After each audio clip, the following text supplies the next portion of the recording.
Акыйда буенча без матуридитлар, ягъни безнең мәзһәбебез, акыйдабызда безнең мәзһәбебез матуриди мәзһәбе. Шуңа күрә бу китап безгә бик мөһим. Күптән кирәк иде. Оригиналны табып, ул Туркиядә басылды. Тагын бер басма Бейрут басмасы бар. Бу Туркия басмасы 700 бит. Китабу Таухид.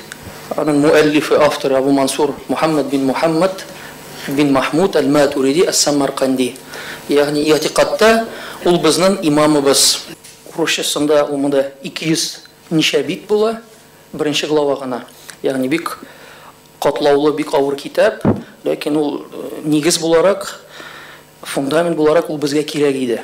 Һәрбер кеше аңламаса да, безнең кулыбызда ул булырга тиеш иде һәм Аллаһка шөкер без аны ниһаять бастырдык. Инде чыннан да китап бик мөһим, бик катлаулы, шуны әйтеп китәргә кирәк. Якынча тәрҗемәгә 3 елны без багышладык. Тәрҗемә, аны редакциялау һәм башкасы. Иң катлаулысы китапның иң беренче әйтеп китәргә кирәк эчтәлеге. Ни өчен? Чөнки biz исебезгә төшерергә тиешбез Абу Мансур Аль-Матуриди яшәгән чорны.